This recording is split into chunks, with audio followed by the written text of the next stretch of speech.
If you cannot convince them, make them confused adalah kalimat dari Harry Truman, Presiden Amerika pengganti Roosevelt dalam Perang Dingin atau Cold War strategi, yang terjemahan bebasnya adalah kalau kalian tidak bisa meyakinkan mereka, buat mereka bingung. Ini adalah taktik perang informasi atau media informational warfare atau bahasa sekarang buzzer. Bedanya buzzer di lokalan, di Wakanda, hanyalah manusia murahan, pencinta rupiah, tidak ada jiwa kebangsaan dan tidak punya jiwa nasionalisme, yang ada hanya taat sama rupiah dan taat sama yang bayar. Kalau bayaran cocok, apapun informasi dibolak-balik demi tuannya yang bayar, bukan demi bangsa, apalagi demi kejayaan negara. Sebelum kita perang ke pembantaian warga sipil Palestina yang dihantam Israel, kita mengingatkan akan strategi perang dalam penaklukan sebuah wilayah. Strategi ini dipakai banyak negara, tidak terkecuali Israel.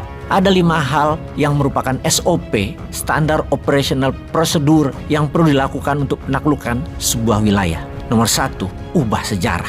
Nomor 2, ubah agamanya. Nomor 3, ciptakan ketergantungan ekonominya. Nomor 4, buatlah selalu kacau, political instability. Nomor 5, kendali atas media. Dalam merubah sejarah, Palestina misalnya, Israel itu bisa membawa ke dalil 5.000 tahun yang lalu dari zaman janji Allah kepada Bani Israel atas ucapan Nabi Musa, sehingga wilayah Palestina adalah haknya Israel. Kaum pendidikan atau scholar dari dulu meragukan dalil ini. Bahkan 200 tahun yang lalu gereja-gereja Nasrani menentang dalil Israel ini. Bahkan tulisan Injil asli cetakan sebelum tahun 1905 mengatakan tanah suci itu tanah Palestina. Dan Yesus itu adalah dari tanah Palestina, bukan Israel. Namun kaum Zionis masuk ke dalam dan mengubah Injil. Itulah strategi mengubah catatan sejarah, di mana diubahannya 200 tahun yang lalu itu ke depannya bisa jadi acuan kebenaran. Kemudian menciptakan aliran-aliran pada agama di sebuah wilayah atau negara, dibesar-besarkan dan diadu-adu satu dengan yang lainnya, biar fokus mereka hanya ke agama. Dengan macam-macam aliran diciptakan dan dibesar-besarkan, biar gontok-gontokan sendiri. Kemudian menciptakan ketergantungan ekonomi seperti pembunuhan kebutuhan air, pangan, bahan bakar, listrik, dan lain sebagainya. Jadi nggak heran kalau Israel kendalikan hal tersebut di Palestina, di Gaza, dan tepi barat. Juga Tiongkok mengendalikan listrik dengan membangun power plant, infrastruktur jalanan, bendungan, bandara.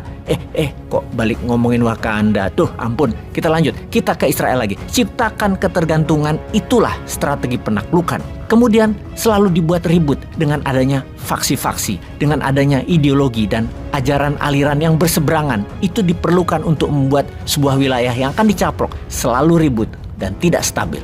Terakhir, kendali atas media. Israel memainkan berita dunia berdasar kata-kata, bukan fakta, yang ini adalah senjata propaganda yang ditelan oleh orang yang memang pendek akal atau orang yang tidak mencari kedalaman kebenaran. Sayangnya, dunia saat ini begitu adanya. Percaya saja atas kata-kata seperti katanya ada bayi banyak dipenggal oleh pasukan Hamas, sehingga orang yang pikun seperti Biden percaya, sehingga banyak pemimpin dunia barat kemakan propaganda tersebut, sehingga mendukung Israel atas apa yang Israel lakukan. Bayangkan, balas dendam membunuh ke manusia tidak bersalah itu didukung negara hegemoni barat. Ini kebohongan yang dibungkus kebohongan demi kekuatan.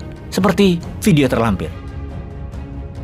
كيف إسرائيل بتصنع الكذب؟ هذا الرجل أمامكم اسمه ديفيد بن صهيون، مستوطن متطرف وأكيد في جيش الاحتلال الإسرائيلي، بيناشد علنا بمحو كل القرى العربية وقتل كل إنسان فلسطيني. هو أول من روج لكذبة حماس تقطع رؤوس الأطفال. They cut heads of children, they cut heads of women. كذب نشرتها أهم الصحف. And you're saying 40 babies, dead babies. 40 babies at least. كررها حتى رؤساء الدول. I never really thought that I would see have confirmed pictures of terrorists beheading children. بدون ما يكون في عندها أي أساس. كيف بدأت القصة؟ ديفيد استضافته هاي الصحفية الألمعية، الشاهد اللي ما شافش حاجة، راسلة الشرق الأوسط، صحيفة الاندبندنت البريطانية المحترمة، نقلت أكبر كذبة بلا مصدر. بدي أجرب أتصل عليها الآن. I'm looking to speak with Beltrou. Is this Beltrou herself? I'm Muna Hawa, a Palestinian journalist and activist. I want to inform you that I'm recording this call for publication. Did you witness any of the alleged incident for Hamas beheaded children? Are you aware that what you did has been used to legitimize and led to the killing of more children in Gaza? I'm really sorry. I can't woman. I'm really sorry. Why? I need an answer. Hello? سكرت الخطر لاحظتوا كيف صوتها مليان رعب وخوف؟ بعد أكثر من يومين من الضخ المتواصل للكذبة، حماس تقطع رؤوس الأطفال. Babies and toddlers were found with their heads decapitated. There are bodies everywhere. تحقيقات صحفية لاحقت الخبر وتم التأكيد هذه مجرد كذبة أخرى من أكاذيب الاحتلال الإسرائيلي.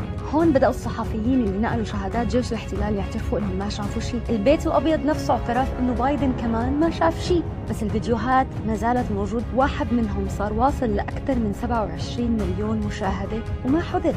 بس شو الهدف من نشر الأكاذيب رغم إنهم عارفين إنها مجرد كذبة؟ إسرائيل عم تعمل مثل ما بالضبط النازية كانت بتعمل. وزير الدعاية النازي جوزيف جوبز كان بيقول إذا كررت الكذبة أكثر فأكثر ستصبح حقيقة. إسرائيل تصنع الكذبة، مشاهير العالم بكرروها، الصحف تنشرها، رؤساء الدول بيأكدوها، وبعد ما تنتشر وتصل لكل الملايين بيعترفوا إنها كذبة.